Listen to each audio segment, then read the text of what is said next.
Hello, good afternoon, good morning, good evening. I don't know what time it is where you are. For me, it's the afternoon, let me introduce myself. I'm Mr. Kraus, teacher here at Downey High School, and that sort of timing disagreement or discord really reveals that the beauty of technology. You can watch this whenever you need to.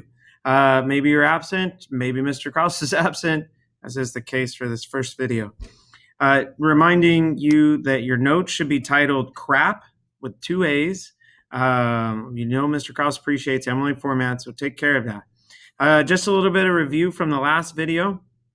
As far as research is concerned, a great place to start is at patriotkraus.weebly.com. That's where we are. And you want to find the resources tab at the top and scroll to the bottom and select research.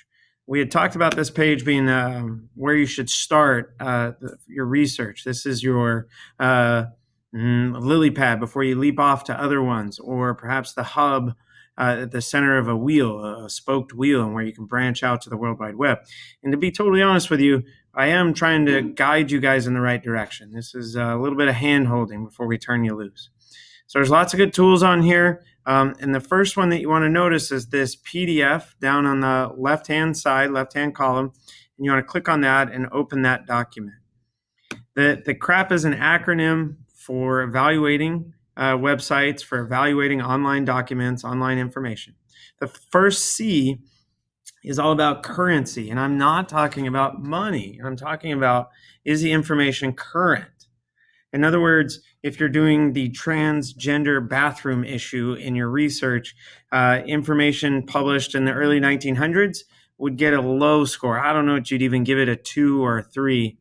Perhaps it's just a 1, right? It's barely on the scale. But if you're referencing the gun debate and you cite the Second Amendment, right, from the Bill of Rights of the U.S. Constitution, that comes from the 1700s, I believe, you wouldn't give it a 10 because it's not brand new, but the fact that it's old isn't a knock on the document, right? It's obviously a good source. Just score them honestly. So in general terms, anything that's after 2017 is obviously a 10.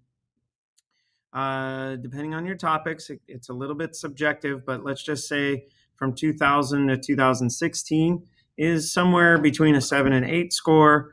And you can go down from there with any other documents. One thing I do want to point out in this currency score that might lower it, that might lower your overall score is, are the links functional? It's not a death sentence. You don't need to knock it down to a 5 or a 4. For example, Mr. Kraus has given you guys documents that are just a couple years old, but already the links are broken. However, links are a bad sign. If you get a bad sign with links, if you get a bad sign with some of the other evaluation tools in this document, you need to walk away from that source. You need to walk away from that source. So really importantly is the date published. Second to that is, are the links functional? Now the R in CRAAP is for relevance. So go ahead and make sure you write down relevance. And then if you need sort of a synonym to help you understand, when you're looking at online documentation, is it does the online source of information relate to your topic? If you're doing gun control and you've narrowed your topic down beautifully to the is there a need to outlaw bump stocks in assault rifles? If you're looking at an article that's talking about bump stocks, then obviously that's perfect, right? That's a 9 or a 10 score. If it doesn't debate the issue, right, then it's a 9 if it's factual information. Speaking of if it's just factual information, maybe the intended audience is gunsmiths and gun aficionados and people that are gun enthusiasts. That said, with the intended audience, I'm really encouraging you to throw out the idea that the articles and the scholarly information you're finding is for you. Rather, instead, consider if you run into language, word choice where the vocabulary stumps you more than once, 2, 3, 4 times, then the intended audience is for some academic scholars, perhaps for experts in the field of study that you're talking about, government officials, lawyers, lobbyists, politicians, the people that would digest that kind of information on the regular, people that would do that. So that's elevated level of reading. That's pretty cool for you if you guys are finding that kind of information. Second to that, but still really good sources, is general news. The New York Times, the articles that you guys see from The Week from me, and the other sources, those generally are written at an 8th grade level. For example, you often you probably aren't running into words that are unfamiliar to you too often. It's relatable, it's understandable. Again, 8th grade reading level, and it's intended for the general public. So in the intended audience, important questions there.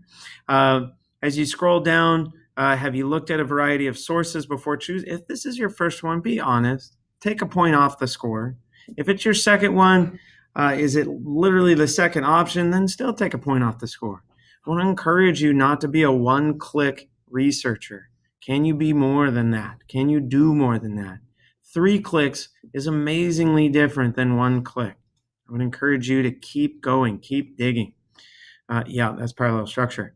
Would you be comfortable using this source for a research paper? You guys just be honest, yes or no. If it's a no, it might not be the worst thing. Maybe there's a good image there and you want to use it anyway. You can get with your teacher and verify if it's okay.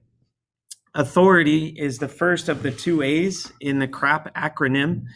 Who is the author? If you recall, when we were talking about the age of responsibility, what age does a person become an adult with Julie Beck, she was a great little resume that we discovered. What credentials? Remember, she was a senior editor for The Atlantic. That is an organization affiliation. That is awesome. In years past, we looked at a different author in a different article, and that gentleman's name was Alan Greenblatt. He was a contributing author to textbooks. He had been covering politics and policy in his article. He had a ton of ethos, a ton of credibility, right? So all of that stuff is important. And on that note, when we searched for Julie Beck, we found her on Twitter, we found her on LinkedIn, we'd find her on Facebook. That's a good sign. If you don't find a writer on social media platforms, then that writer probably doesn't exist. That is a scary, scary idea. In other words, it's fictitious, it's fake. And that needs to knock the score down a lot, down to a 5 or below. Does the URL reveal anything? I did some digging on the web for you guys, and I actually had to go into the past. So let me switch tabs here. If you can see the URL that ends in .html, if you can see that in the address bar in the URL bar up at the top, this is supposedly about Martin Luther King Jr. But if you notice, it ends in .html.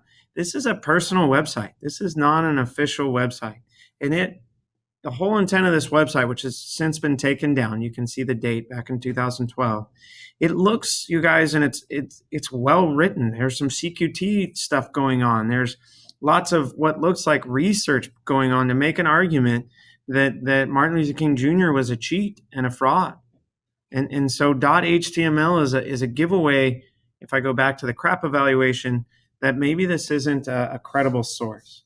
Now that said, .html is not a death sentence. Not any one of these bad things by themselves isn't the end of the world. So don't freak out. For instance, Mr. Kraus's website, if I scroll back, is also a .html. I don't move past the 6. When you do some digging, I'm not a 5, right? I am an English teacher. I do have a master's degree in education, so that there is some validity there. But I'm not on the level of some other teachers at this campus who have more years, decades more of experience, and are published authors. So their scores would be higher than mine. I think conservatively, I'm a 6. So .html on the CRAAP test is not a good sign. Not a good sign. So hopefully you're taking notes. If I'm talking too fast, don't forget you can pause and rewind. Accuracy. Where does the information come from? Is it veritable? Is it reliable? If you're using from the last video, if you're on InfoTrack, if you're on ERIC or Google Scholar, you're doing great. If you're on New York Times, Los Angeles Times, you're doing great. Once you get out there, though, in the World Wide Web and some other .coms, be wary of where you're going. Follow the links. This is such a good bullet point. Follow the links. Can you verify the information in another source? Move on, right? See if there, again, more than one click, and you'll find that it's good or bad. Grammar.